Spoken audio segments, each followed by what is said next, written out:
Antilia bomb case में जिस प्रकार से चीज़ें बाहर आई है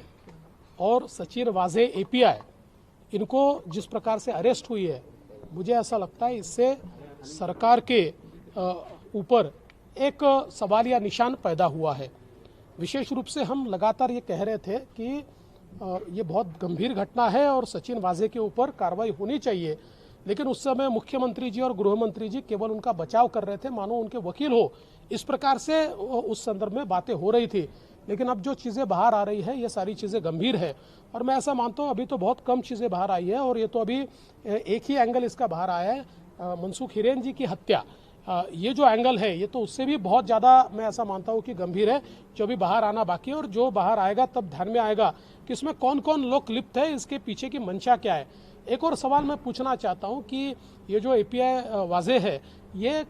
करीब 16 सालों से सस्पेंडेड थे और उनको हाईकोर्ट ने सस्पेंड किया था और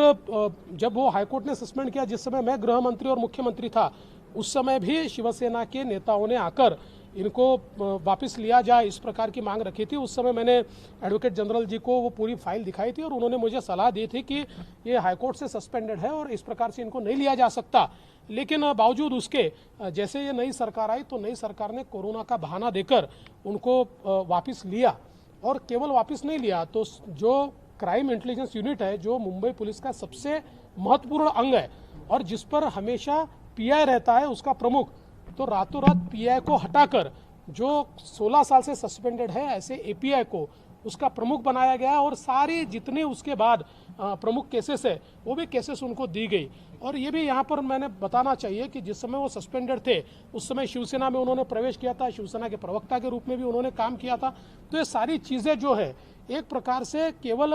मुझे ऐसा लगता है कि अपने हित के लिए इस प्रकार का कार्य ये बहुत ही गलत बात है और इसमें से हमारे सरकार की, हमारे पुलिस की इमेज भी खराब होती है और इसमें सत्य अभी आधा ही बाहर आया है। हम अपेक्षा करते हैं कि पूरा सत्य जल्दी बाहर आएगा।